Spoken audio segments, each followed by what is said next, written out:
Eu mato vagabundo! Ordem! Eu gosto! Meu dedo tá coçando pra matar vagabundo!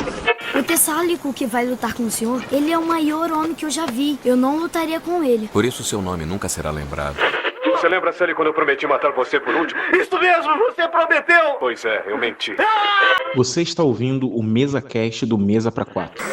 Senhoras e senhores, meninos e meninas, estamos começando mais um MesaCast e hoje vamos falar dele, né, do nosso queridinho Christopher Nolan, que tá chegando aí com o filme A Odisseia. E lembrando que essa aqui é a versão que você ouve pro YouTube. Se quiser ouvir as versões do Spotify, Deezer e outros agregadores, clica lá. E galera, vai rolar spoiler. Efraim Fernandes aqui, tô decepcionado com os haters do Nolan, porque me prometeram lacração do início ao fim e só tem o Matt Damon se matando pra voltar pra casa em mais um filme. Diego, se apresenta. Opa, salve galera, boa noite pra todo mundo. É uma honra estar aqui gravando com vocês pra falar do Nolan. Reitero as palavras de Efraim, me prometeram também um filme de cultura woke e mais uma vez, já não bastava em Interestelar, já não bastava em Dogma, que é um filme meio obscuro aí dos anos 90, já não bastava em Soldado Ryan, e mais uma vez tá o Matt Damon tentando voltar pra casa. Alguém leva esse menino pra casa, pelo amor de Deus. Fala galera, aqui é o Marcos Moviola e na moral, o que falta faz uma loja de cigarros, né?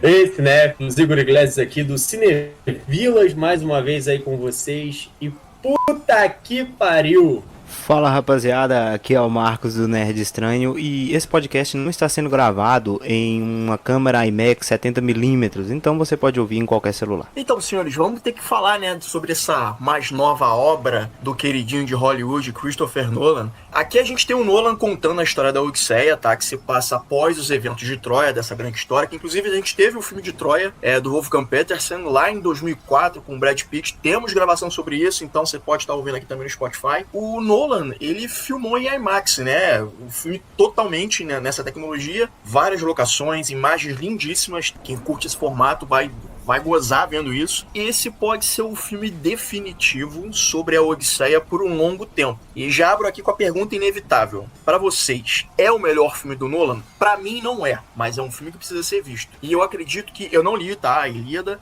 mas eu acredito que quem for mais apegado ao poema clássico, talvez não vá curtir tanto essa adaptação aqui, né? Eu acho que é um filme que não, fazendo piada, eu acho que não é um filme que vai agradar gregos e troianos, mas é um filmaço que precisa ser visto no cinema. Dito isso, meus amigos, quais são as suas opiniões? É o melhor filme do Nolan? Não é o melhor filme do Nolan? O que vocês acham aí? Só pra poder tocar nesse ponto que você falou aí, que não vai agradar a quem leu o poema. Cara, tem um movimento em Hollywood que tá me irritando um pouco. Já vem há algum tempo sobre adaptações em geral.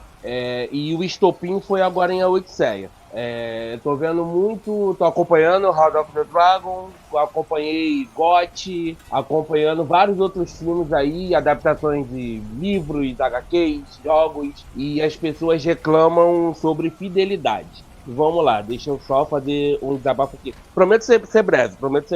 Cara, as pessoas, elas querem Ctrl-C, Ctrl-V da obra literária, seja da HQ, para tela. Nem tudo que está escrito funciona numa tela, são mídias diferentes. Nem tudo que está numa HQ vai funcionar num filme, vai funcionar numa série, nem tudo que está no livro vai funcionar. Até porque as obras literárias são para mexer com o nosso imaginário. Nós lemos um livro e ficamos imaginando como é aquilo dali. Da mesma forma que o autor da obra, ele fica imaginando aquilo. Dito isso, as pessoas falam: ah, esse personagem é melhor no livro. Ah, cena tal é melhor no livro. Ah, no livro ele bate com a mão esquerda, no filme ele tá batendo com a mão direita. Meu irmão, se você acha no livro melhor, vai ler o cacete do livro. Não vê o filme. O filme é pra quem gosta de cinema. Não é pra quem gosta da literatura. A gente vai ler alguma... Claro, a gente também não vai pegar uma adaptação da Turma da Mônica e esperar que o Cascão tome banho. Tudo tem limite também. Mas, a não ser que seja a Turma da Mônica jovem. Tem esse porém aí. Mas, caraca, é uma obra de ficção, cacete. O autor, ele se baseou no que ele leu e ele teve aquela interpretação dele e jogou pra tela. Dito isso, o filme em IMAX, eu vi em IMAX, tá, gente? E eu posso dizer que tá uma coisa linda, linda, linda. A trilha sonora do Ludwig, não sei falar o nome desse corredor. Göransson. Ludwig Göransson. A trilha sonora dele, meu irmão, ela bate na alma. Quando tava a gente conversando sobre aí no grupo sobre a trilha, a parte do arco, meu irmão, aquilo dali vai te dando um extra, e é uma imersão a mais que te dá no filme. E o Nolan, a gente sabe que o Nolan é um diretor que ele pensa muito fora da caixinha. Só que dessa vez ele pensou numa caixa chamada IMAX 70mm. Você quiser falar Caixa de Pandora. Ainda não. Quem sabe? O Nolan é esse diretor meio realista. Eu tinha medo. Confesso que tinha medo dele fazendo fantasia. E agora eu tô doido pra ver um filme de terror dele, que ele falou que quer fazer um filme de terror. Puta, aí, cara... E ele trabalha o terror nesse filme, né? É interessante, ele trabalha o terror. Tem spoiler aqui, né? Exatamente. Vamos dar spoiler, né? Acho que pode falar spoiler. Pô, a história tem mais de 2000 anos, né, gente? Não, cara, mas olha só. Não, tudo bem, mas Bastardos Inglórios, o Hitler morre no cinema. Então, assim, a gente não sabe como é que a gente pode lidar aqui com as coisas. Mas o lance interessante do Nolan é que, assim, não é o melhor filme, sendo curto, assim, dificilmente vai bater Grande Truque, na minha opinião. Eu acho que o lance do Nolan, isso que o Diego falou, essa questão dele de trabalhar com a fantasia, mesmo que ele fosse além, ele fosse na fantasia mesmo, pura. Claro que elementos fantasiosos, tem a própria existência da Calypso por ser uma ninfa, o Polifemo, o monstro de Scylla, são coisas assim, óbvio, o que a Circe faz, né, a feitiçaria, enfim, mas mesmo assim eu imaginava que mesmo que a presença dos deuses fosse mais evidente, porque até a própria presença de Atena não é bem evidente, né, que a gente pode discutir isso mais pra frente, eu acho que o Nolan faria uma coisa racional. Diferente do que ele tentou, desculpa aí que eu vou ter que falar, mas tentou fazer em Interestelar, é um filme que eu gosto, mas que aquele finalzinho lá, aquela coisa dele tentando forçar a emoção através... Foi ruim, foi fraco. Então, como ele sendo um personagem racional e a razão, né, o pensamento moderno do ser humano nasceu através dos gregos, pensamento moderno ocidental, né? Não, né? Porque oriental tem outras vertentes. Não que seja ruim ou bom, mas o que a gente tem de hoje como civilização ocidental é baseado primeiramente pelos gregos. Então eu acho que ele conseguiria fazer, mesmo que ele fosse mais fantasioso, eu acho que ele conseguiria trazer aquilo pra uma conversa mais racional. Algo que ele faz nesse filme. Eu acho impressionante como ele consegue, ainda trazendo na Ilíada, uma obra de 2.700 anos, trazer coisas novas. Aí, de novo, voltando pro que o Diego falou, cara, se você não quer ver o filme por conta que não é exatamente o que é a Odisseia de Homero, não vê o filme. É isso, não vê o filme. Segundo, que você vai estar perdendo coisas que esse próprio autor pode incluir nessa obra, pode enxergar nessa obra. Tanto que os irmãos Coen fizeram uma Odisseia com o... E aí, meu irmão, cadê você? E lembrando que a obra de Homero já não é uma obra original. Homero escreve... Exato. Através das canções que ele ouvia sobre a Guerra de Troia. E Homero talvez nem tenha existido. Talvez seja Pode ser o codinome de alguém. Pode ser... Ou vários. Sim. Pode não ter existido. Eu até quero dizer uma coisa antes da gente falar, porque eu acho que não vale a pena a gente falar dessa questão de escalação de Lupita Nyong'o para ser Helena. Mas eu quero falar de... Mas deixa eu só falar uma coisa com relação a isso, porque o que eu quero dizer é o seguinte: a única pessoa que pode reclamar sobre esse tipo de coisa, alteração que teve na obra, morreu há 3.000 anos atrás, ou provavelmente não existiu. Então, assim, se for bom a alteração, show, vamos lá. Se não for, cara, reclama da alteração, assim, pô, mas não ficou legal isso como foi feito no cinema. É uma coisa. Então, e você não vai ver o filme, sabe? Não precisa chorar. Senta na merda da sala do cinema e aproveita lá 3 horinhas de um filme fantástico, visual incrível e tal. Eu vou falar de algumas reclamações que eu tenho com relação a esse filme aqui nesse programa, mas no geral, cara, é um baita de um filme que eu tô louco pra rever. Não vou rever no IMAX. Desculpa, Nolan. Porque o que ele pensou é IMAX 70mm. Eu vi no IMAX, mas não foi 70mm. Porque assim, na real, a IMAX mesmo tem no Brasil, né? Não tem. Eu vou ver na minha tela de 43 polegadas. E tô safo. É sobre isso que... Exato, Moviola. Abrindo um parêntese nisso aí que você tá falando de reassistir em casa, ou num cinema bem inferior, eu queria relatar aquilo que aconteceu comigo em Oppenheimer, que eu assisti a primeira vez o Oppenheimer em IMAX e depois eu assisti no cinema comum. Claro que no IMAX a experiência foi muito mais avassaladora. Só que no cinema comum eu entrei na história do mesmo jeito. E ali não é só uma questão da proporção da tela, mas sim de como a história é conduzida, saca? Então, mas aí a gente pode começar a entrar no problema que eu tenho com o Nolan fazer o IMAX o filme inteiro. Que é o seguinte, quando você faz... É a mesma coisa que teve o 3D, né? Se você faz um filme pensado em 3D, como é que vai ficar as salas que não tem cinema em 3D? Então, Moviola, eu tava justamente pensando nisso, eu também penso da seguinte maneira, alguém precisa fazer pra forçar a popularização desse tipo de tecnologia, sacou? Tudo bem, mas a partir do momento que você faz, você tem que pensar assim, beleza, eu tô fazendo em IMAX, mas eu vou ter que pensar isso aqui também pra quem não vai ver em IMAX.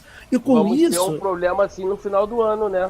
Porque como o Duna tá tomando todas as salas IMAX por 3 semanas, a Marvel inventou um tal de Infinity Vision. Nem todo lugar tem esse tipo de tecnologia. Pois é, ainda tem esse detalhe. O que eu tava falando era o seguinte, por exemplo, o Nolan, ele vai filmar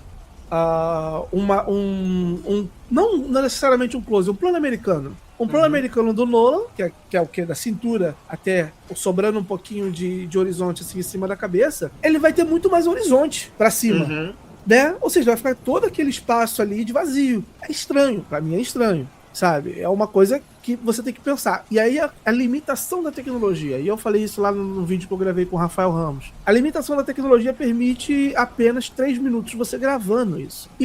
E esse período curto faz com que o filme fique muito picotado em algumas cenas. A cena do Hades, por exemplo, que tem aquela troca lá com... Eu sempre esqueço o nome do personagem do James Remar, que é o oráculo que ele vai encontrar lá no Hades, né? Que é maravilhoso aquela cena, inclusive. Aliás, todas as cenas, né? Vou falar o quê? Visualmente, todas as cenas são lindas. Mas aí, aquela cena acaba sendo, pra mim, um pouco prejudicada pela forma como ela é cortada. Ela passa 2 segundinhos no personagem do James Remar, volta pro Damon, depois e corta muito rápido e pra mim soou esquisito. Isso é uma coisa que eu percebo, antes de passar aqui a palavra pro Gomes, isso é uma coisa que eu percebo já nos filmes do Nolan. Eu acho que o Nolan, em alguns momentos, vou dar um exemplo aqui. As cenas de ação do Batman. Tem uma primeira cena do Batman Begins, que é a cena em que ele tá no cais do porto. No cais, assim. É horrível aquela cena, é horrível. Nossa, cara, parece que pegaram o cara e fica tudo picotado. Então eu sinto que o Nolan ainda tem um pouquinho disso de cortes muito... Não chega a ser um corte seco, mas essa montagem pra tentar deixar a coisa mais dinâmica, mais fluida, eu sinto que tem hora que não flui tão bem assim. Mas você entendeu que a cena que eu usei como exemplo, não é uma cena de luta, é uma cena de diálogo. É uma coisa simples, plano contra plano, um lado lá, um lado cá. Então, é muito mais problemático. Mais problemático. O Nolan, apesar de ser um excelente diretor, eu não acho ele um bom diretor de ação, de cena de ação. Concordo. Ele tem uns problemas ali. E na Odisseia, as cenas de diálogo, ele corta de maneira muito brusca e rápida. Sim, e eu acho que isso tem a ver com a limitação do IMAX. Ele já fez IMAX em outros filmes e você vê que quando ele tá filmando em IMAX, ele usa aquele período, o máximo que ele pode de usar do IMAX para aquela cena. Oppenheimer é um exemplo disso. Mas quando ele vai fazer alguma coisa que necessita de mais tempo de exposição de tela, na tela, ele não usa o IMAX. Ele vai usar a câmera normal, ou a melhor câmera disponível sem ser IMAX. Vai fazer assim, ele e o diretor de fotografia dele. Nesse caso aqui é o Voy Hotman, nome complicadíssimo. Excelente diretor de fotografia, inclusive. Mas esse é o meu, vou falar, é o meu único problema com a Odisseia. Fora isso, o filme é lindo, maravilhoso. Só imagina um plano de sequência deles fugindo dali não tem como. Como é que seria lindo um plano de sequência? É verdade.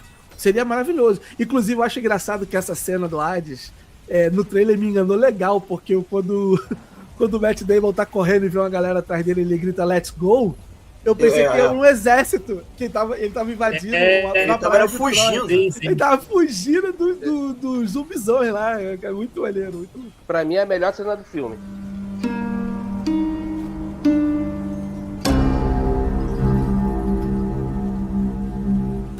Parafraseando o Léo Duarte, tô guardando meu ódio. Tô brincando. tô brincando. Porque assim, vai parecer que eu não gostei do filme, porque eu acho que vocês gostaram bastante. E eu gostei, eu achei um filme legal. Mas é um filme que, a minha opinião é que é mais um filme do Nolan, sabe? Não é um filme que me surpreendeu assim, me deixou, sabe, de boca aberta, sabe? Eu acho que eu já vi o Nolan fazendo coisas melhores, sabe? Mas assim, eu gosto muito do filme. Eu não consigo chegar aqui e falar que o filme é uma merda, que o filme é ruim, de forma nenhuma. Porque o Nolan, ele é um cara que realmente ele tem um padrão muito alto para seus filmes, né? Como a maioria dos ouvintes do MesaCast sabe, eu tenho alguns problemas com ele ali desde a Origem, né? Pra mim, tem aqueles 3 filmes dele ali depois do Origem, eu não gosto tanto. E aí o Oppenheimer veio e mudou minha visão, assim. O Oppenheimer é um filme que eu gosto muito dele, sabe? Eu acho que ele mudou um pouco ali a linguagem dele e conseguiu fazer uma história muito legal. E eu acho que em A Odisseia, eu acho que ele consegue equilibrar aquela questão do impressionar a gente, como ele sempre faz, mas também ele consegue emocionar em certos momentos, sabe? Eu acho que o personagem do Matt Damon foi muito bem feito, eu gostei muito, eu comprei muita ideia do personagem. Eu acho que tem cenas assim pontuais que são muito boas, né? O Diego acabou de falar aí que a favorita dele é a descida até o Hades, e eu acho essa cena realmente incrível. A cena do Ciclope, a cena da Cersei, a cena do furacão, todas essas cenas eu acho que são muito fodas. E aí vem ao mesmo tempo, esse meu ânimo também vem carregado de um pouco de decepção, porque o Nolan, ele sempre foi o cara que se apegou muito ao realismo em toda a sua filmografia. A gente sabe que ele é muito apegado nisso. E a Odisseia talvez seria o seu maior desafio por adaptar uma obra que tem o seu lado mais lúdico, querendo ou não, né? Um filme que vai falar sobre deuses mitológicos, sobre monstros e tudo mais. E aí eu fiquei meio preocupado antes do filme. Eu falei, cara, será que o Nolan vai trazer uma parada legal? E assim, eu acho que isso, né, essa parte lúdica, é a melhor coisa do filme. É onde eu acho que o filme mais brilha e se destaca. E o meu desapontamento vem dele não ir mais a fundo nisso, sabe? Eu acho que ele vai, mas não abraça completamente. E aí esse que é o meu problema. Não que eu esteja aqui questionando, que igual vocês já falaram no começo, eu também concordo que uma adaptação deva ser completamente fiel à obra original, de forma nenhuma, né? A gente precisa de fazer essas adaptações porque são linguagens diferentes. Mas, pô, eu queria, mano, que ele fosse um pouco mais a fundo, sabe? Eu fiquei imaginando se os deuses aparecessem, sabe? Eu acho que seria legal, cara. Eu fiquei um pouco decepcionado só com isso. Gomes, eu acho que é também aquela parada, né? O Nolan, ele tem aquela abordagem mais realista, né? Então, assim, ele traz os deuses na história, ele aborda os mitos, ele aborda elementos fantásticos, mas ele tenta fazer aquilo do jeitinho Nolan dele, do jeitinho realista. Eu fiquei imaginando que foi o seguinte, quando eu pensei, cara, o Nolan ele vai abordar o fantástico, a primeira coisa que eu pensei, cara, pode ser uma abordagem tipo o Homem de Aço do Snyder. São pessoas comuns vivendo coisas extraordinárias, que basicamente é o que a gente vê no primeiro filme do Super-Homem, do Zack Snyder, né? É o dia a dia das pessoas, então eles estão de frente para coisas extraordinárias. Então eu imaginei que o filme pudesse abordar por esse assunto. E mais ou menos né? Até porque o Snyder, no filme do Homem de Aço, né, ele tem como produtor o Christopher Nolan, né? Então deve ter muito dedinho dele ali sobre como abordar uma invasão alienígena no mundo real. Então eu fiquei pensando, cara, como a gente vai abordar a chegada de deuses ou quaisquer outros elementos fantásticos, sobrenaturais, mitológicos no mundo real? Eu acho que ele faz isso muito bem. Você quer ver uma cena que eu achei bastante gore e grotesca, mais até do que a cena do Ciclope? A cena da Circe, aquela cena que ela tá transformando os caras em porcos. Cara, é uma coisa que... Aquilo é uma cena de body horror. Exatamente. Flerta com terror, tem uma pegada realística, mas é fantasioso ao mesmo tempo, como se fosse um conto green, sabe? Eu fiquei assim, caraca, muito bem feito. A Samantha Morton nesse filme vai se ferrar também. Não, acho que tá todo mundo... assim, com exceção do Tom Holland, eu acho que tá todo mundo muito foda nesse filme. Que vacilo, tadinho. Eu não volto com o Tom Holland. Eu acho que a atuação dele foi boa. Eu acho que o personagem dele foi mal escrito. Talvez sim, concordo. Essa é a minha questão com o filme. Alguns personagens foram um pouquinho subaproveitados. Sabe quem o Tom Holland me lembrou nesse filme? Ele tá com uma vibe meio Paris do Orlando Bloom lá do Troia. Muito, mas eu discordo muito. Eu sinto uma mais parecida, sabe? Meio bundão, meio... Eu acho que a história dele não sinto que anda. Eu acho que começa e termina no mesmo ponto, né? Parece um garoto querendo se provar um homem o tempo todo, mas ele nunca tem a chance dele, sabe? Nesse sentido. O que eu vou discordar disso aí com relação ao Telemo, primeiro que, assim, eu não acho que o Tom Holland seja um ator ruim, eu acho que ele é um bom ator. Não, ele é excelente, cara, eu gosto muito. Mas eu também acho que o personagem dele não foi mal escrito, vou discordar. Porque, assim, era um personagem que tá ali preso nessa coisa da lei de Zeus, Ele não pode fazer muito além do que ele tá fazendo, porque se ele fizer, tanto é que algumas pessoas reclamaram, eu vi reclamando que o moleque não faz nada no final, porque se ele fizesse alguma coisa, ele seria exilado junto. O Matt Damon fala isso, o Odisseu fala isso. Se você fizer alguma coisa, você vai ser exilado, e é o que eu quero ser, eu vou ser exilado, né? Ou morrer, eu vou ser exilado. Eu fujo pra tua mãe, dane-se. Se ele fizesse, ele não ia ser Reed de Ítaca. Então ele não fez. E ele vai fazer com quem? Ele vai fazer com o empregado da casa. Não é um visitante. Ele vai brigar com o cara que é um empregado, com o serviçal lá do Odisseu. Entendeu? Ele não vai brigar com os caras. Tu não vê ele enfrentando nenhum dos pretendentes de Penela. E assim, no momento ele fica sem saber, ele fica de mãos atadas. Não é questão. E era o que ele não podia fazer. Nada. Ele não podia fazer nada. A única coisa que ele podia fazer, ele fez. E procurar o pai. Ele saiu de Ítaca. Saiu de Ítaca e foi procurar o pai, não, procurar informações, né? Ele foi mais pra Esparta falar com o Menelau porque ele precisava de informações do pai. Eu acho muito legal a cena que ele volta, que a postura dele é diferente. Por isso que eu acho o Thor Ronald um bom ator. Ele é alguém diferente, tem um glow diferente nele. Quando eu bati o olho, eu falei, esse personagem mudou. A questão não é nem em relação à atuação. Você quer ver uma cena que ele entrega? Mas eu não tô falando de atuação. Eu tô falando do personagem. Eu falei que... Eu achei que foi um pouquinho mais... Essa cena, quando ele vai... Ele foi pra lá, pra Esparta. Cara, ele em Esparta me irritou com o Menelau. Ele com o Menelau me irritou. Mas aí a gente tá reclamando de algo que tá no livro. É o bromance. É o momento do bromance dele com o John Bernthal. Não, mas a questão é que foi aquela parte ali, foi mais... Ele foi pra poder saber sobre o pai e tudo mais, ele descobre... E aí? Eu sinto que não é tão atrativo essa parte, pra mim, tá? Não é tão atrativo essa parte.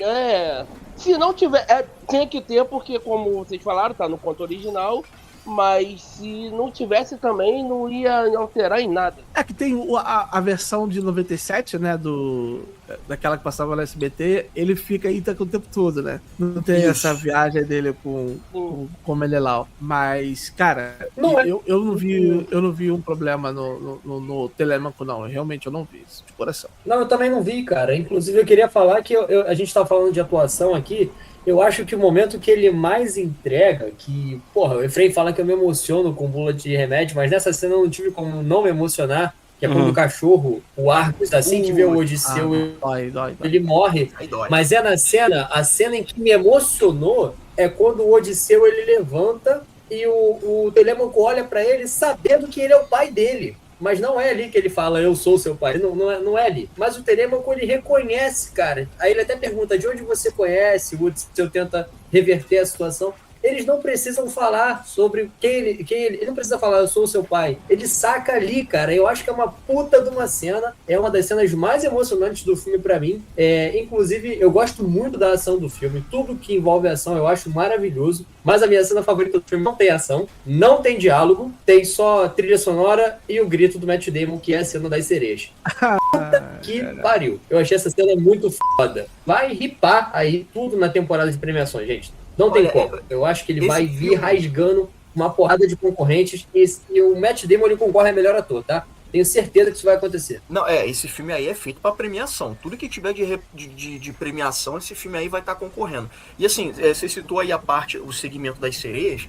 O que eu acho legal nessa história é porque, assim, ele tem essa pegada episódica, né? O Matt Damon enfrentando um problema, resolveu um problema, vai pra outro pra ele ficar mais perto. É a mesma coisa, Perdido em Marte. Isso aí é Perdido em Marte, só que na antiguidade. Ele resolve um probleminha, vem outro probleminha pra ele ficar mais próximo de casa. E aí tem esse segmento das sereias que, por incrível que... É muito bom, tem uma sacada muito boa de você abafar os sentidos, né? Abafar a audição e tal. Mas eu tava esperando que a gente ia ter um pouquinho mais, porque tem um dos caras pula na água, o Matt Damon tá preso, ele tá lá enlouquecendo e tal, e um dos caras, ele retira a cera, ou sei lá o que ele faz, que ele fica louco e pula na água para ir atrás das sereias. Eu pensei que a gente ia ter um vislumbre maior das sereias, porque as sereias estão lá na casa do cara, lá na pedra. Eu achei que a gente ia ter uma cena mais física, uma cena que fosse revelar um pouco mais, sabe? Eu fiquei assim, é agora, não é. É justamente isso que eu acho que talvez seja o maior defeito do filme, sabe? Não abraçar completamente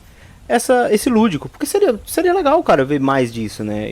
Porque isso é o mais legal. se a gente for falar aqui de cenas favoritas, a gente vai citar essas cenas lúdicas, do Ciclope, a Cersei, Hades, Sereias, todas essas cenas são as melhores, sabe? E eu acho que ficou devendo ir mais a fundo nisso, sabe? Mas ainda assim, não tem como falar que é ruim, né? E essa cena da sereia eu fiquei um pouquinho decepcionado também, porque eu queria ver as sereias. E eu queria ver não só as sereias, mas a reclamação depois. Porque as sereias do conto de Homero não são sereias como a gente vê hoje, aquela metade mulher, metade peixe. Elas são aladas, elas voam. É tipo arpias. E é a sereia original, pô. Exato. Ela é tipo arpia mesmo, assim, sabe? Uma mulher com asas, assim. A gente não vê, mas fica sugerido que é uma coisa além do... Por exemplo, a gente não vê Zeus, a gente não vê Poseidon, mas fica sugerido Como que não? as forças da natureza são eles, sabe? Exato, é isso. Mas, cara, vamos lá. Mas isso é bom. O que você acha quando os nórdicos olham pro céu e veem um raio e falam assim, que coisa incrível, deve ser um deus. Vou chamar ele de Thor. Ver a aurora, mesmo os nórdicos que tem mais contato com a aurora boreal, por exemplo, olham aquilo ali e falam, caramba, é a Bifrost. Quem criou isso? Deve ser um deus, Heimdall. Cara, a gente tá falando aqui de cenas, a gente comentou aqui de cenas favoritas, né? Falamos de ação aí, só que pra mim, além dessa cena do Matt Damon com as sereias, nada supera aquele final com a cena do arco e a cara do Robert Pattinson, quando vê que ele é ele, tipo, fudeu, e ele sai correndo. E eu adorei ver aquilo ali, porque você tá rebaixando o cara mais durão daquela casa, que se achavam mais durão, né? E ele é reduzido a um merda no final do filme. Inclusive é o papel dele que eu mais senti ódio na vida desse cara, tá? Ele foi muito escroto quando ele interpretou um pastor com um filme que ele tá com o Tom Holland também, chamado O Diabo de Cada Dia. Ele faz um pastor. Cara, e assim, tu também sente muito ódio dele nesse filme. Mas é a Odisseia, mano. Ele é traiçoeiro. Porra, ele bate no cachorro, ele bate no cara cego. É bizarro, ele é bizarro. E eu achei justo ele ter pedido pra ler o roteiro antes de gravar o filme, né? Ele tinha feito Tenet lá, que não deu muito certo. Você não acha que essa covardia dele já não estava sendo construída quando aparece aquele flashback que ele manda? Sim. Com o Sinon, sim. Cara, o Robert Pattinson... Uma baita cena também. Tudo se encontra com o final, né, cara? O Robert Pattinson, cara, ele é um animal, irmão. Ele atua demais. Não tem um filme que eu vejo desse cara que ele tá mal. Ele é muito bom, sabe? Muito bom. E nesse filme, justamente, né? Ele é o cara durão, como a gente fala, é o valentão, né? O cara que é valentão com os menores, né? Com os mais fracos. Porque, ele é o valentão Diego... quando tá com a galera. Isso. Quando tá com a turma... Não, mas até quando ele tava lá com a galera e o Odisseu chegou... Ele caiu fora, né? Ele também... Cara, essa cena foi muito engraçada, né? Chegava as armas, ele as espadas, aí os caras falavam, pega as espadas, pega as lanças, e ele lá, né? De boa, aqui na dele, o Robert Pattinson tá certo.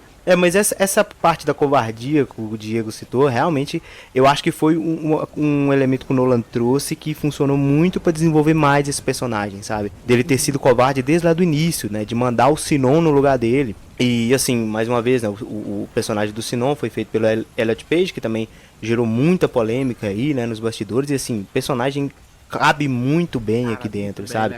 Galera olha pro cara e fala assim, pô, mas ele não tem perfil de um soldado. Sim, justamente, ele não deveria ter o perfil de um soldado, porque não era pra ele estar ali, era pro personagem do Robert Pattinson estar lá. Então faz muito sentido, a cena dele também lá no Hades é muito bem feita, então assim, foi uma escolha do Nolan muito, assim, ele sabia que ele sofreria esse hate da galera por conta disso, mas o Nolan tá no nível, cara, que ele não precisa mais se preocupar com hate de ninguém, sabe? Hoje o que ele faz onde ele toca é ouro, onde ele toca dá bilheteria, dá dinheiro, então ele não se preocupa muito com essas coisas e faz a ideia e a visão dele. Então, e a galera mas se rasgando, achando que ele era o Aquiles, né? Agora que a galera sabe que não é, eu não tô vendo essa galera pedindo desculpa, falando eu errei, não tô vendo essa galera. Não, mas isso aí não vai ter, né, cara? É igual aquele vídeo que eu mandei lá no Instagram, no nosso WhatsApp, né, da galera falando sobre a Helena de Troia também, né, falando, pô, como o cara falou que esse rosto moveu mais de 1000 barcos, né, ou 1000 navios, e os caras falando que isso é muito irreal. Eu falei, mano, sério, sabe, isso é o racismo no maior nível possível, sabe, então é uma galera muito babaca que vem pra poder falar esse tipo de coisa. A Helena real nasceu de um ovo. Sim, filha de um cisne e um deus. E eu tava vendo que acho que teve uma peça bem antiga, né? Eu não sei quem que é que fez essa peça, mas que a atriz principal era uma das atrizes mais famosas daquela época, e ela era uma personagem negra fazendo a Helena de Troia, mas aí era outros tempos, né? Então, hoje em dia, naquele tipo não tinha internet, né, pra galera encher o saco. E tem essa outra questão do fato do rosto de ter movido 1000 navios. O Lupita Nyong'o é maravilhosa. Sim, ela é, cara. Nossa, ela é linda demais, nossa senhora. Mas não foram um rosto que movimentou 1000 navios, foi a ganância de Agamenon. Sim, a galera não sabe interpretar também, entendeu, né? gente? Pelo amor de Deus, né? Assim, aí foi a desculpa pra eles, né?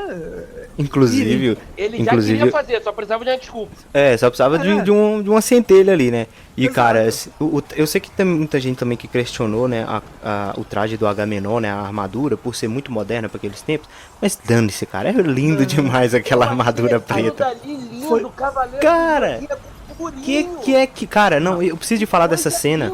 Eu preciso de falar dessa cena de quando eles estão invadindo Troia. Essa cena é muito bem feita, que ela é muito tensa, cara. É a definição de farmaral, né? Também, sim. Essa questão de farmar. Mas a cena toda é muito tensa, de quando eles estão abrindo o portão, né? A trilha vai te deixando tenso e você vai.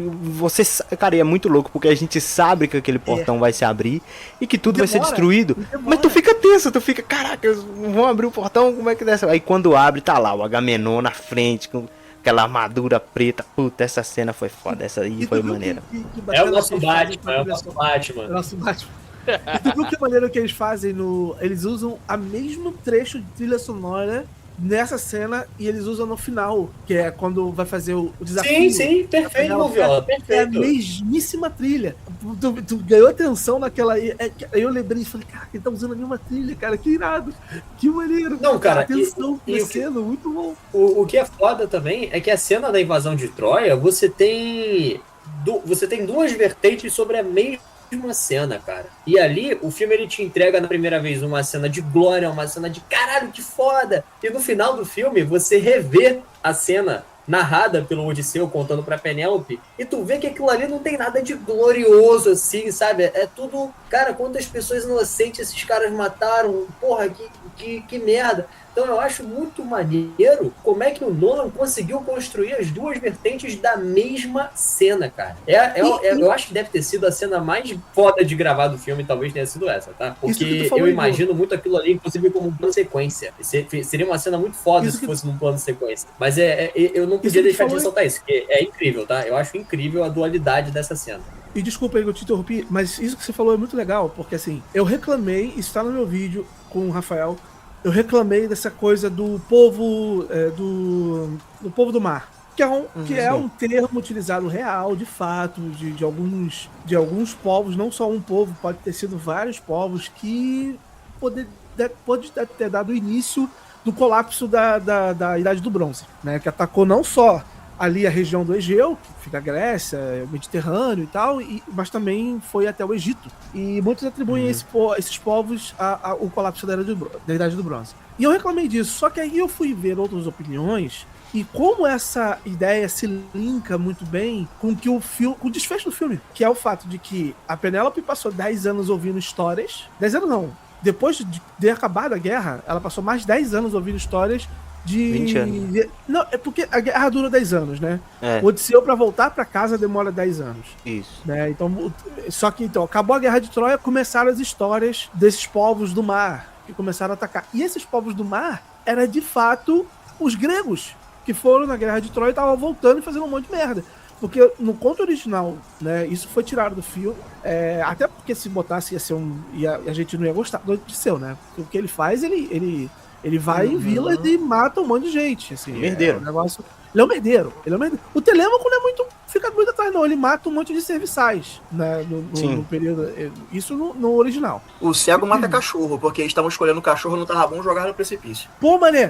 Por isso tá cego. Não mata não, sabe por quê? Porque eles aparecem no final lá na casinha dele, cara. Não, tu não viu, não? Ele tava escolhendo o cachorro. Não, mano, era ele mais não faz isso não. Deixa eu com a minha ilusão, porque eu gostei tanto Eu gostei tanto do personagem do John Leguizamo, cara. Pô, filha da puta. Porque quando eu vi isso, eu falei, tá matando o cachorro.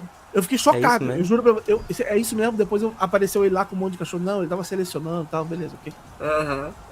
Eu quero acreditar, por favor, Frei, não faz isso comigo não, cara. Não, e o cachorro Lógico que o cara... do Odisseu, ele ia jogar também. O Odisseu que segurou. Ele que segurou, exato. Foi. Não, ai meu Deus do céu. Faz isso não, cara, porque eu quero que esse cara concorra ao Oscar. Eu acho que deve, inclusive eu acho que merece o John Landis ser indicado.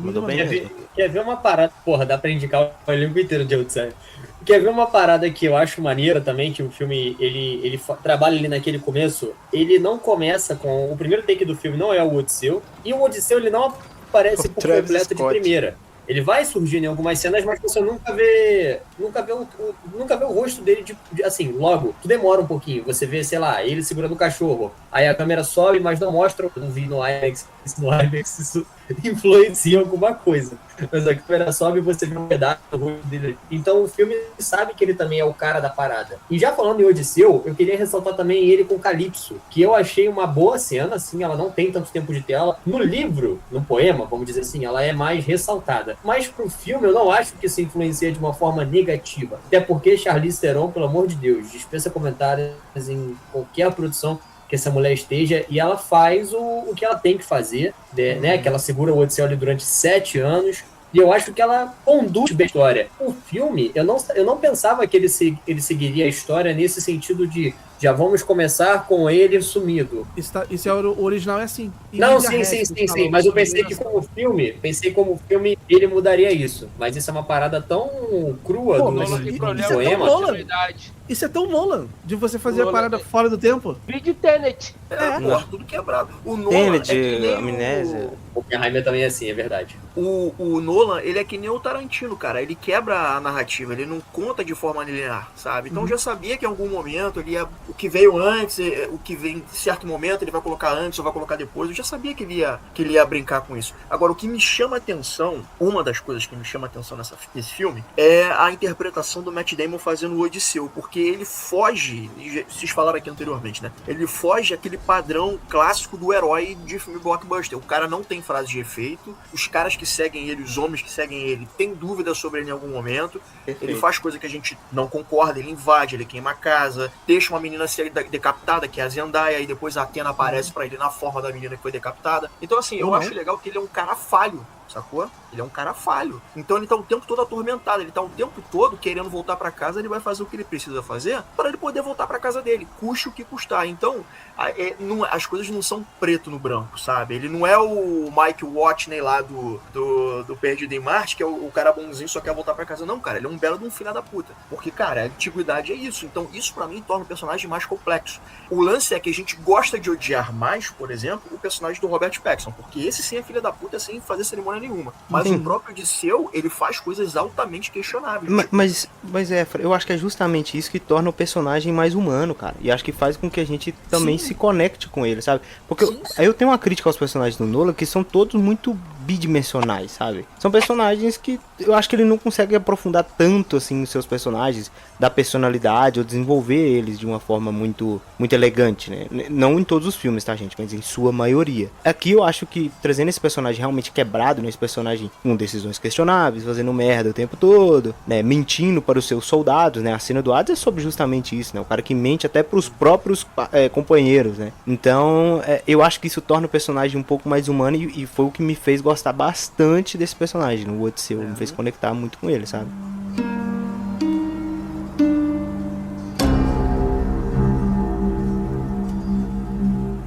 Ó, tu falou aí de personagem bidimensional, não chega a ser bidimensional, tá? A personagem da Penélope, da Anne Hathaway, eu não acho que ela é bidimensional, até porque a Anne Hathaway é uma excelente atriz.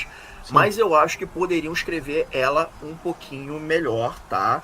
Porque a impressão que eu tenho é que ela fica chorando pelos cantos o tempo todo, pedindo pro Matt Damon pra voltar. Isso reforça pra mim aquela coisa de que o Nolan não sabe escrever personagem feminina. Não é o primeiro filme que eu vejo dele, que eu vejo que ele não escreve personagem feminina muito bem, sabe? O lance é que a Anne Hathaway, ela manda tão bem, que eu acho que o pouco, de novo aquele caso de o pouco que dão pra ela compensa muito bem atuando. Porque eu sempre tenho esse problema. Por exemplo, ela no Batman 3, que fez a Mulher Gato, cara, não gosto dessa personagem, acho muito mal escrita. A Florence Pugh lá no Oppenheimer, acho muito mal escrito. Então assim, cara, discordo. Eu não gosto. Esse aí Eu acho que eu a gosto dela. Florence Pugh lá no Oppenheimer, ela só tá lá pro Cillian Murphy comer ela. Só isso que essa garota serve. Cara, Assim, mas assim, eu acho que tá bom, realmente é um pouco disso, né? Mas eu acho que ela representa talvez uma vida que o Oppenheimer queria ter, mas não pode, né? Ele é o cara que tá muito fissurado naquela parada, né? Só que eu acho Ou que não consegue... representa. Porque a personagem da Emily Blunt representa a razão. Sim, e sim. ela representa a paixão. Talvez, Então, sim. Eu acho que se tu vê. Isso é representado até na fotografia. Que as cenas da Emily Blunt normalmente são mais frias, as cores mais frias. E quando tem a Whitlock, que é a personagem da Florence Pugh, são cores mais quentes. Então eu acho que tem a ver com frieza e paixão. E sim, eu concordo com você, Efra, que eu também acho que a maioria das mulheres são mal escritas, mas tem essas exceções, sabe? A Florence Pugh e a Emily Blunt aqui são boas. A Maggie Gyllenhaal lá no Dark Knight também eu acho bem escrito, né? Eu acho que tem suas exceções, mas eu não discordo com você em tudo, não. Eu acho que realmente tem. Eu discordo da Penélope, tá? Eu discordo da Penélope também. Eu gostei muito do que deram com ela. Foi o que você falou, a Anne Hathaway é uma puta atriz, vai ser indicada ao Oscar. Aquela cena dela chorando. Nossa senhora. Ela vai ser indicada ao Oscar. Foi o que você falou, ele não sabe escrever mulher, mas a mulher ela mandou tão bem, que transformou a personagem. Cara, aquela discussão que ela tem com o Telêmaco, que o Tom Holland faz cara de Tom Holland, caraca, aquilo dali, eu falei, ali ela me ganhou. Ali ela me ganhou totalmente. Vou dar um mas eu, assim, só falando da Penélope, eu discordo que ela seja uma personagem mal escrita, porque, de novo, acho que é o mesmo problema que o Telêmaco. Pra mim não é um problema, é do personagem. Que ela não tinha o que fazer. E o que ela fez, o que ela pôde, ela fez. Ela ficava enrolando. Eu vou fazer a mortalha do meu sogro aqui, não sei o que. Ia lá e destruía. Isso é da história real. Da história do Homero. E, assim, eu compreendo que passando-se 10 anos, ele ia estar cansada. Passou 10 anos. E aí, quando chegou aquela cena excelente cena, inclusive, do Antino fazendo um somebody love dela pra ela lá, cara. E eu senti que a personagem se sentiu balançada. Caraca, putz, o que eu vou fazer? Não tem o que fazer, coitada. Quem vai julgar Penélope naquela situação? Sabe? Ninguém vai julgar a Penélope. Quer dizer, pelo menos as pessoas escrotas, machistas, com certeza julgariam. Mas aí ela conseguiu ainda enrolar um pouco mais e ela não foi sagaz. Faz aqui o desafio. Ela sabe que ninguém conseguiria retesar aquele arco a não ser o seu. Sim. Entendeu? Ô Marcos, a questão não foi que a personagem dela foi mal escrita. A personagem dela foi escrita ao básico e ela entregou mais do que o básico, entendeu? Não, mas não é ruim. Eu achei excelente. Eu achei a personagem dela excelente. Tanto é que eu tô falando, pra mim ela vai ser indicada ao Oscar. Sim, eu também acho. Bem provável. A cena dela... quando o Odisseu consegue montar... Cara, e ela dá uma tremida de esperança e o olho dela... Cara, meu Deus. E ela falando pra Mia Goth, né? O seu lugar é aí. Putz, muito bom. Cara, eu gostei muito disso. Muito bom. Essa cena final do filme, depois que ele lança a flecha e acerta lá, me lembrou um pouco o final de Era Uma Vez em Hollywood, onde você tem uma cena louca ali de, assim, ação, mortes e tudo mais. Porque o Odisseu, cara, ele é um super soldado, ele é o cara mais foda de todos. Ele mata uma galera. Mano, sei lá, ele mata 30 cabeças, exato, sem nenhuma arma de fogo, brother. Caraca, ele só tinha um arco e um sonho. Aí no finalzinho ali ele consegue uma espada, que é quando ele consegue matar o... Mas, mano, essa cena é muito boa. E ela é longa, né? Ele não se preocupa. Ele não te preocupa em cortar a cena. Ele quer te mostrar que realmente era muito difícil, aquelas batalhas e tudo mais. E o personagem do Pattinson mandando a galera pegar as armas é muito boa. Mas uma parada que realmente me incomodou no filme, eu nunca pensei que falaria isso de um filme. Um incômodo bom. É o grito que ele dá. Mano, que som bizarro foi aquilo ali. Não, calma aí. Grito de quem? Desculpa. Acho que é do Ciclope, né? Ciclope?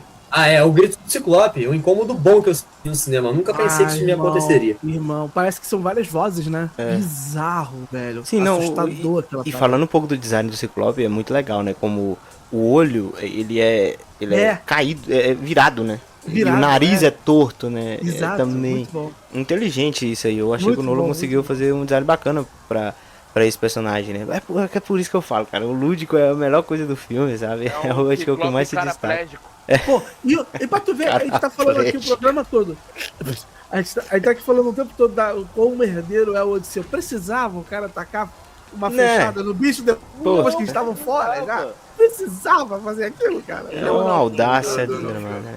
E assim, cara, eu vi uma crítica, eu achei isso, assim, parece que a pessoa nem viu o filme, né? Que ele fala assim, pô, como é que os caras ainda continuam seguindo o Odisseu? Eu falei, cara, no momento seguinte, onde eles vão na ilha da Cersei, lá onde ela tá, cara, eles questionam e falam, cara, eu acho que é melhor você ficar aqui. Porque Exato. o cara fez uma merda gigante e os caras olharam e falaram, olha, talvez não seja melhor você continuar nos liderando. Isso muda quando o cara chega e salva eles lá da Cersei, aí, né? Aí é diferente. Porque todo mundo é merdeiro, cara. Todo mundo é merdeiro. Os soldados comendo o gado de Apolo. Puta, eu fiquei putaço nessa cena. Eu falei, eu não acredito que esses caras estão comendo o gado, meu irmão. Não é possível uma coisa dessa. Então, e a audácia do cara eu não queria que você escutasse ele, mas não sou eu que não tenho que escutar, é Apolo. pô, é verdade. É muito bom essa cena também. Não, cara. e detalhe, né, quando eles são pegos pela Cersei, né, que transforma ela em porcos, ela faz uma analogia, ela faz um discurso muito interessante. Tipo assim, ela não transformou os caras em porcos, ela simplesmente trouxe a verdadeira natureza deles, que é ser porcos, que é chegar, invadir, queimar, matar, estuprar, fazer tudo aquilo. Ela só revelou a verdadeira identidade deles. Porra, isso aí eu achei do caralho. E aí tem todo aquele tete-a-tete que ele teve que ela teve com o Odisseu, e aí consegue reverter a situação toda e tal, e isso faz com que, sei lá, os homens recobrem um pouco da confiança ali no Odisseu. Sim. E tal, ele faz um acordo ali com ela, o pessoal vai embora. Cara, assim, que inclusive é um filme que também poderia ser facilmente uma série, né? Cada episódio pegar um momento específico ali. E o Nolan conseguiu em não sei quanto tempo de filme são umas 3 horas de filme, não sei, 2 horas e 50 de filme, e o cara conseguiu condensar isso em 2 horas e 50, 3 horas de filme, sabe? Isso não é fácil, sacou? A última vez que a gente viu isso foi naquela versão para TV da Odisseia que passava no SBT 30 anos atrás.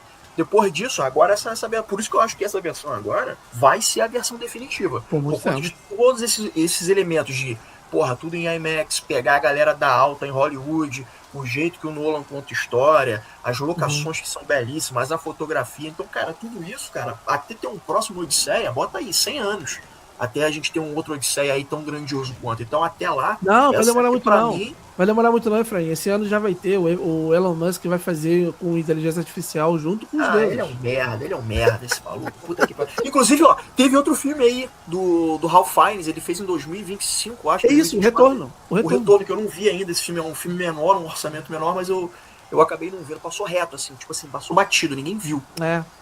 Rolou até um período de que tava imaginando o Ralph Fiennes sendo indicado ao Oscar por esse filme, mas não rolou.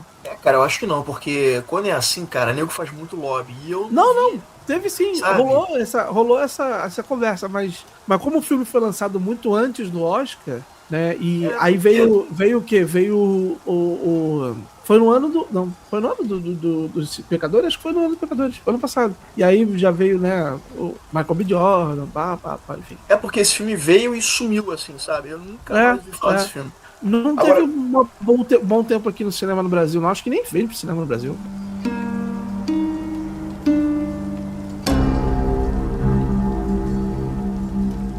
Assim como o Diego, no início da gravação, ele deu um desabafo, eu também preciso fazer um desabafo agora. Eu vou pedir 2, 3 minutinhos pra você só pra eu poder falar. Sobre a questão do preconceito depositado no filme. Eu sei que a gente abordou um pouquinho antes, mas deixa eu só reiterar, pontuar aqui. Seguinte, cara, algumas pessoas na internet debateram fervorosamente sobre a Zendaya como Athena, a Lupita Nyong'o como a Helena de Troia, o Elliot Page, né, que faz o Sinon, que na época acharam que era o Aquiles e tal. E aí, essas 3 pessoas sofreram uma hostilidade bizarra, porque 2 são pretas e uma é uma mulher trans, né? E eu percebi que essa galera usou... Homem trans, perdão. E essa galera usou essa desculpa de fidelidade histórica, e fidelidade histórica com muitas aspas, tá, gente? Pra expor esse preconceito e ódio visíveis, tá? Fizeram até meme da Lupita Nyong'o, sabe? Deprimente, assim, depreciativo esse negócio, sabe? Colocando ela como um macaco, um gorila e tal, que eu acho muito triste isso. Então, assim, eu acho que se é pra criticar a personagem da Helena de Troia nessa versão, é por terem dado muito pouco pra Lupita atuar. Porque, de novo, gente, eu acho que o Nolan não sabe escrever personagem feminina. Então, se fosse pra criticar alguma coisa, era por ter dado muito pouco pra Lupita Nyong'o, apesar de ela também mandar muito bem, fazer muito com muito pouco que dão pra ela. Eu acho uma atriz muito boa, eu acho que ela se virou dando migalhas pra ela, tá? Isso aí não tenho o que dizer. Ela manda bem. Porque essa questão mesmo de etnia passa batido, cara, porque isso não tem a menor relevância na história. E assim, de novo, se for pra reclamar de veracidade histórica, e veracidade histórica com muitas aspas, de um conto que é muito ficcionalizado, então assim, todo o elenco era pra ser interpretado por grego, sabe? Pessoas gregas reais, sacou? Falando a língua da época, sabe? Deveria ter gigante, deveria ter ciclope, deveria ter bruxa, deveria ter deuses reais, e isso eu não vejo essa galera reclamando. E assim, aí Helena de Troia tinha que ser a Jennifer Aniston, que é grega. Sacou? A Jennifer Aniston é grega. Então assim, da mesma forma que eu não vejo essa mesma galera que reclama de lacração, eu não vejo essa galera reclamando do The Rock, que é, porra, o maluco é metade samoano, metade afro-americano, e o cara viveu o Hércules lá. E ninguém reclamou dele estar vivendo o Hércules. Então assim, se a etnia... ninguém reclamou de que Nikolai Coster-Waldau fez um deus egípcio. Ninguém reclamou exatamente. Que Butler fez um deus egípcio. Lá no Deuses do Egito, exatamente. Então, elenco majoritariamente branco, ainda que fosse branco. O único negro era o Chadwick Boseman. É, o Pantera Negra. Então assim, só pra arrematar. Se a etnia, cor de pele, se a aparência não é fator base vital para se contar uma história, como é o caso do Pantera Negra do Ryan Coogler ou o Homem do Norte do Robert Eggers, então eu não vejo problema em trazer atores e atrizes com diferentes etnias e nacionalidades para uma história desde que use o bom senso, e eu acho que é o caso aqui, foi usado com bom senso, foi bem feito. E assim, eu não sou professor de história, tá? Mas eu lembro que nas aulas sobre Grécia Antiga, tinha essa coisa da Grécia lá manter relações comerciais com povos europeus, asiáticos e africanos, sabe, do Oriente Médio. Então, com certeza rolou, né, miscigenação naquela época. Enfim, ninguém ali era 100% branquinho do olho azul, sabe? Então, posso assim, fazer um parênteses aí pra aí que você tá falando? Diga. Você tocou num ponto importantíssimo, que é porque a gente tem uma ideia de que o mundo não era globalizado como é hoje. O mundo se conhecia muito bem da parte que o mundo era conhecido naquela época, há 3 mil anos atrás.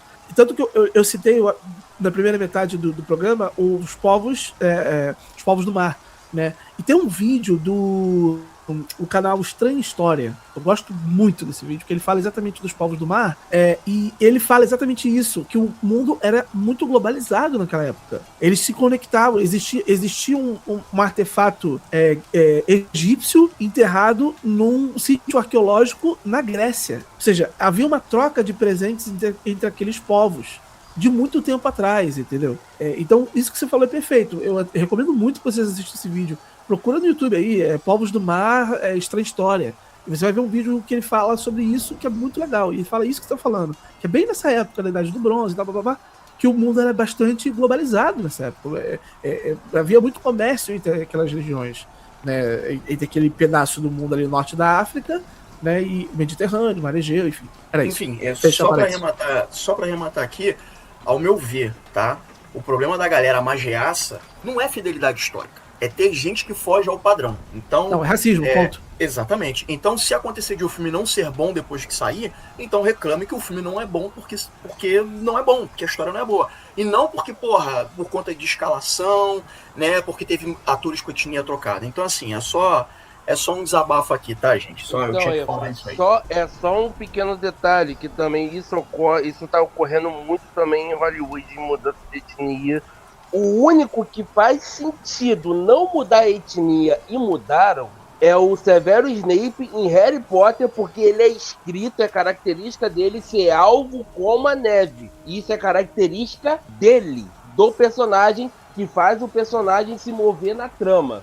É a única coisa. De resto, pra mim, é como o Marcos falou, é racismo puramente. E é o mesmo hate que jogaram na menina lá que fez a Pequena Sereia. Pô, ela é uma puta atriz, canta bem pra caraca, e sereia não existe, cacete. Alguém vai me falar que sereia é ruiva? Pô, pelo amor de Deus. Não tá parecido. Cara, eu sei que a gente tá falando desse tema, que é muito sério, obviamente. Mas eu queria falar sobre o quanto o Nolan, ele vai longe pra não ter que usar CGI. E que eu acho umas paradas muito fodas, assim. Saiu a notícia, saiu ontem, ou anteontem, não sei, A notícia é que aqueles caras, né, aqueles malucos de armadura, né, que aparecem naquela cena, são caras realmente gigantes, malucos gigantescos. E aí o que ele fez pra fazer essa diferença de tamanho? Pegou pessoas extremamente baixas pra fazer os soldados, né, de Ítaca. Cara, ele leva ao bagulho ao máximo pra não ter que usar CGI. E hoje saiu as imagens dos soldadinhos comestíveis pro Ciclope comer durante as cenas lá que ele come os soldados, cara. Eu falei, cara, o Nolan, ele vai mais longe pra não precisar de usar CGI. Ele é muito maluco, esse cara. O máximo de efeito prático, que como ele tava querendo fazer... Ele tentou inventar o cinema 2.0, essa é a verdade. Sempre tá tentando. Vamos ser... E como o James Cameron, com todo o Avatar, já tá ficando saturado também, não aguento mais. Nem diga. Ele tenta... Ele foi revolucionário em 2009, quando trouxe o 3D. Eu achei do cacete também. A história não, o filme em si. A imagem lá, o 3D que ele trouxe pra Avatar 2, Avatar 3, eu nem me dei o trabalho de... Mas ele toda vez ele que não gosta do 3D do Avatar? Oi? Eu sou o único que não gosta do 3D do Avatar? Não, tô contigo. Deve ter mais gente que não gosta aí também. Mas o ponto é que o James Cameron, ele sempre quer inventar uma parada diferente. Como ele fez lá também em Titanic e nos anos 90, aí fez com o Avatar, tentando trazer o 3D. O Nolan, ele tá tentando trazer algo diferente e agora a Odisseia foi definitivo para ele filmar em 70mm, querendo trazer o cinema 2.0. Um detalhe rápido aqui que eu não sei se vocês sabem, mas essa coisa aí que acho que foi o Marcos quem falou, agora não sei, que é sobre pegarem os gigantes, pegarem pessoas altas e tal, aquela coisa toda.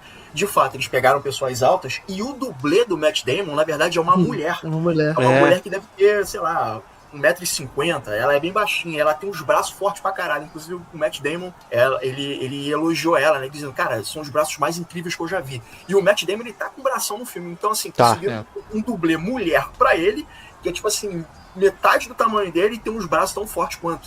Então isso trouxe um certo realismo, tanto que eu tô vendo assim na cena, tô assim, cara, mas isso é CGI ou uma pessoa de verdade? Porque assim, é um cara muito grandão, um pessoal muito baixinho, será que são pessoas reais? Será que é CGI e tal? O dublê do Matt Damon era uma mulher. Então, assim, chupa aí, galera que gosta de botar hate nesse filme. Não, com certeza, né? Igual você falou, né? Se gerou um lobby tão grande. Pessoas falando que o filme ia flopar. E o filme já é a maior bilheteria do Nolan. Sabe? De abertura já é a maior bilheteria. Esse filme vai dar bilheteria. Porque, cara, sinceramente, o público geral tá cagando, mano, pra essa questão de etnia.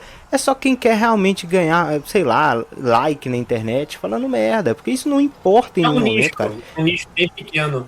Cara, infelizmente não é pequeno, cara. O áudio, o negócio que teve aí, que o cara reagiu a um babaca desse falando.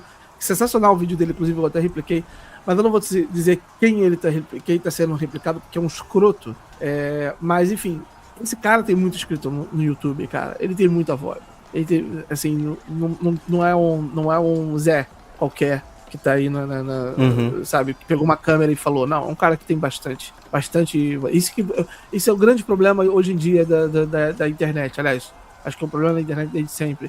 Deu voz a muito merda, entendeu? Fala aí, Não, eu digo que é pequeno pelo seguinte fator. A gente tá vendo aí o filme, já tá na segunda semana, né? Ele tirou semana passada. Brother, o meu primo, anteontem, só conseguiu ingresso pro IMAX para o dia 2 de agosto e ainda assim não foi um lugar que ele sempre compra. Ou seja, ele não conseguiu algo com uma facilidade. E por mais que estejam essas pessoas que tem um monte de inscritos no YouTube, cara, o filme ele tá indo super bem na bilheteria. Ele tá sendo um sucesso em todos os núcleos possíveis. Mesmo essa galera tentando fazer com que o filme flopasse, porque eu escutei gente dessa massa dizendo o Elon Musk já tinha boicotado e que o filme nos Estados Unidos seria um fracasso.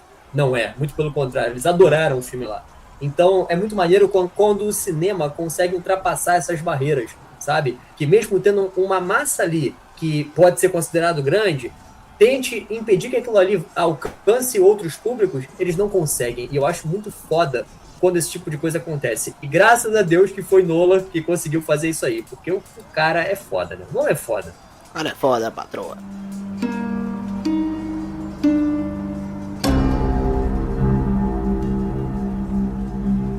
Para terminar, quantas cadeiras vocês arrastam pra Odisseia. Eu vou arrastar 3 cadeiras, que pra mim é o equivalente a uma nota 7,5, sabe? Eu acho que é um filme que precisa ser visto no cinema. Não é meu filme favorito do Nolan, mas é um puta filmaço, como eu falei antes. Ele é um filme que ele vai ser a edição definitiva sobre a Odisseia, que deve durar aí 100, 150 anos, até sabe lá quanto tempo vai durar, mas já é a grande referência, tá? Elenco, porra, multifacetado, super estrelado. Eu acho que eu não falei aqui da Zendaya, da Athena. Cara, eu falei muito pouco dela. Só pra arrematar aqui sobre ela, de novo, eu acho que aquela coisa do Nolan dá pouco pra atrizes femininas e elas se virarem como podem. Eu sinto que a Athena, da Zendaya, ela tá ali o tempo todo só pra fazer pose, pra chorar e pra dar apoio emocional pro Odisseu.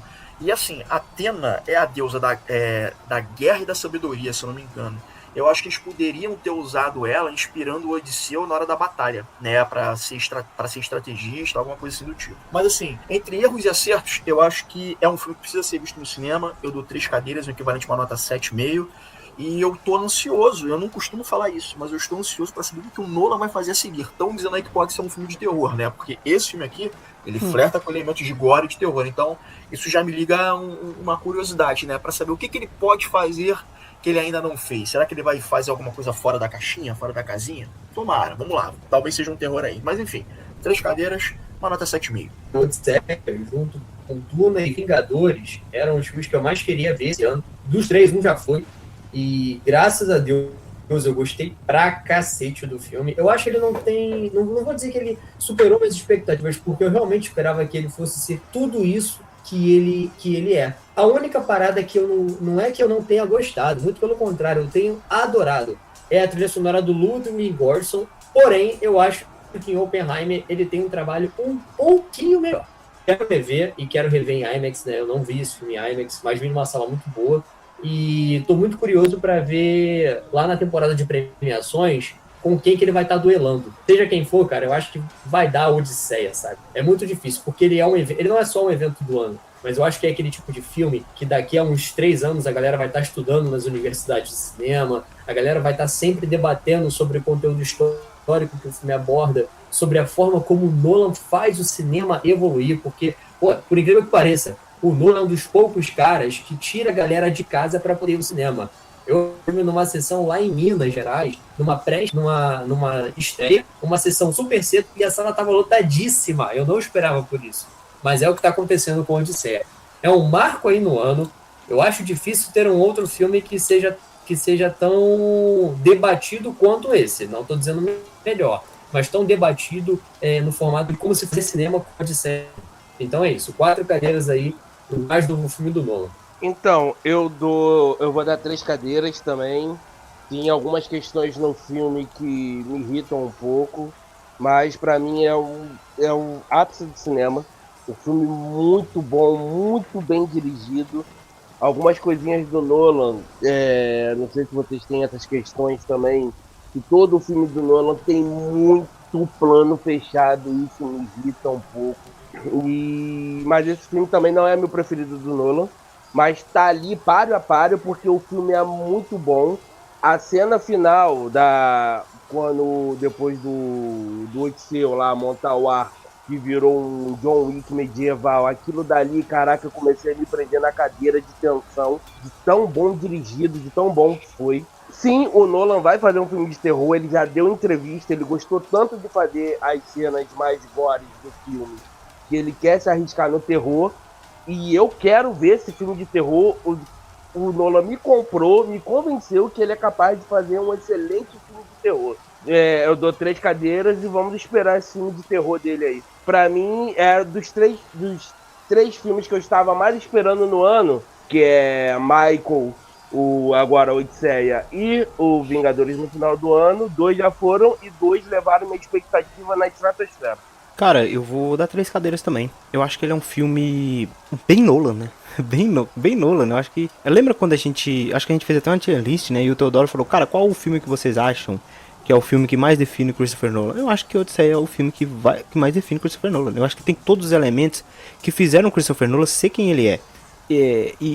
Mas ao mesmo tempo, eu acho que é um filme que também, que mais uma vez não consegue trazer eu sei que o visual ele sempre inova nessa questão, mas a história eu sinto que é uma repetição de coisas que ele já fez no passado, sabe? A volta pra casa igual Interestelar e Dunkirk, o cara que é atormentado pela culpa igual é em Oppenheimer. Inclusive ele deu uma declaração falando que depois, né, de ter feito Oppenheimer, ele conseguiu ver ali algumas similaridades com a história do Odisseu, né? Então, ao mesmo tempo que é um filme muito Nolan, e isso é um ponto positivo, ao mesmo tempo eu acho que também traz seus pontos negativos. Mas com certeza é um dos grandes filmes desse ano, é um filmaço. E eu acho que a questão técnica, cara, assim, o Nolan não erra nesse sentido, né? Eu acho que o método dele é muito bom, ele é um cara que sempre tá tentando inovar, e o Igor, igual o Igor falou, é um cara que sempre tá levando gente pro cinema. Eu acho que justamente por sempre ele tá querendo fazer algo diferente, né, de vender o filme de uma forma diferente. Então isso pra mim é louvável. Então eu dou 3 cadeiras, eu acho que o Nolan fez uma sequência aí com 2 filmes que eu gostei muito, o Oppenheimer eu acho fantástico, esse aqui também eu gosto um pouco mais do Oppenheimer, mas o Odisseia tá num nível muito bacana, e eu tô começando a virar Nolanzete, esse é o problema todo aí. Eu arrasto 3 cadeiras porque eu tenho esse meu problema com as limitações do IMAX, né? Que eu já citei. As qualidades do filme eu já falei todas, mas eu acho que eu não falei uma das que eu mais curti, que é exatamente esse fato dele se linkar com o Oppenheimer no final. Que é muito legal isso, porque ele é um cara que sente a culpa por ele ter criado uma arma, se sente culpado por ter criado uma arma, e essa culpa se manifesta através da consciência dele, que é aquela menina vivida pela Zendaya, que pra mim não é Athena. Aquilo pra mim não é Athena. Aquilo é a consciência dele. Sim, eu tive essa mesma interpretação. Porque assim, pode ser Athena. Ele pode dizer que todo mundo pode dizer que não tem problema. Né? Ficou aí aberto. Então, aí eu tô dizendo que é a minha interpretação com relação àquela personagem. Que é a consciência dele pra mim. Entendeu? Que no livro, né, da Odisseia, Athena é metamorfa. Ela aparece na forma de vários personagens. Inclusive, pelo que eu vi, tem um mentor também. Ela vira o Ryan Hust, né, que é o personagem do Ryan Hust no filme aí, do Odisseia. Mas eu gosto do fato dessa coisa dos deuses não serem mostrados. Né? De ser essa coisa ambígua deles, a existência deles ser real ou não. Apesar de ter o filho de Poseidon, né, no filme. Mas é isso, eu acho que o Nolan conseguiu fazer um épico, assim, impecável tecnicamente, uma história fantástica. A história é básica, a história das histórias, né, do mundo ocidental. As cenas em momentos, assim, que eu falo, meu Deus, eu não acredito que eu tô vendo o que eu tô vendo. A cena da Cícia é maravilhosa, de horror, assim, fantástica. Me chocou, me deixou maravilhado. Eu fiquei impressionado com a forma que ela foi conduzida, muito boa. A cena do Hades é aquela coisa, aquele visual incrível, quando sai os mortos assim. Cara, tu pensa o Hades, né? Tu vai no inferno, né? Tu vai descer lá fogo e o caramba. Não, o Nolan tem uma outra visão que, supera a sua. É muito bom, muito legal. Era pro Aquiles aparecer nessa cena, né? Tá? Que tem uma parte do Aquiles nessa cena aí do Homero que ele fala, é melhor ser um servo vivo do que um serviçal vivo do que um herói morto aqui no inferno, que é ruim demais. É muito legal essa parte. Mas o cara faz tem um olhar visual muito, muito, muito maneiro, cara. É muito impressionante o que o Nolan consegue fazer. E assim, é isso, 3 cadeiras, porque tem esse probleminha. Né, que eu acho que a montagem ela atrapalha um pouco pra mim, corta muito rápido, me incomodou isso no filme, mas só isso aí mesmo. Poderia até dar 4 cadeiras, vamos dar 4 cadeiras? Isso é um probleminha tão bobo que depois eu até esqueci, que fiquei empolgado com o filme, vai pra 4 cadeiras, vou acompanhar o Igor aí. É isso, onde você é, 4 cadeiras. Mas o Igor deu 3 cadeiras ou deu 4? Não, deu 4. Deu 4? Tu acha que o Igor vai dar 3 cadeiras pro filme do Nolan? Nunca na vida. Eu achava que não deu 5 porque não pode. Não, 4 cadeiras. 4 cadeiras, só você ver lá no Letterboxd lá as 5 estrelinhas bonitinhas lá do filme. Não, o Igor só não vai dar 4 cadeiras quando ele falar assim, vai ser 4 cadeiras, mas sem louvor. Que a maioria é com louvor. Ele vai só fazer a ressalva assim, sem louvor com louvor. Igor, fala sério. Eu não lembro se eu já dei uma cadeira aqui no mesa. O Tenet eu 2 cadeiras. O Tenet eu daria 2 cadeiras. Mas Dunkirk eu já daria 3 cadeiras. Eu acho Dunkirk, Dunkirk a galera fala mal, mas eu gosto tanto. Caraca, o Nolan perdeu no pagode ali, gente. Caraca, que filme ruim. Qual é o Dunkirk? Não, eu sou Nolanzete também. Tudo que o Nolan fizer, se o Nolan quiser fazer um clipe musical, eu vou parar pra assistir. Mas o Dunkirk, meu Deus do céu, cara. É ruim. Pô, que isso, eu gosto desse filme. Ruim demais. O único filme que eu não gosto do Nolan é o Tenet. É o único. É o único que eu não gosto. O filme mais Nolan é A Origem. Não sei pra vocês, mas pra mim A Origem é o filme mais Christopher Nolan. Não, se bobear é o melhor filme dele. Mano, Cara, é o grande truque. É o grande truque. Se ninguém me falasse que esse filme era do Nolan, eu ia falar, esse filme é do Nolan? A Odisseia é o Nolan do começo ao fim. Todos os filmes que ele já fez tá ali dentro da Odisseia. Todo o conceito de Christopher Nolan tá dentro da Odisseia. Inclusive o grande truque. Tem. O grande truque ali. Sim. Deixa o Efraim encerrar, né? Eu acho que o Guga tá cortando pode aí. falar aí, Efraim. Vai, Efraim, corta aí. Encerra A gente tá quase chegando na mesma minutagem do filme, cara. Senhores, é isso. Muito obrigado pela participação de vocês. Muito obrigado pela audiência de vocês já sabem. Crítica, sugestão, quiser que a gente fale de algum filme, de alguma série, manda um e-mail pra gente, mesapra04@gmail.com, 04 numeral, ou então manda uma DM pra gente no Instagram. A gente tá no Spotify, Deezer e outros agregadores. A gente tá no YouTube também, então curte, compartilha, manda essa gravação aqui, porque são fãs de Christopher Nolan. Senhores, mais uma vez, muito obrigado pela participação de vocês e até a próxima.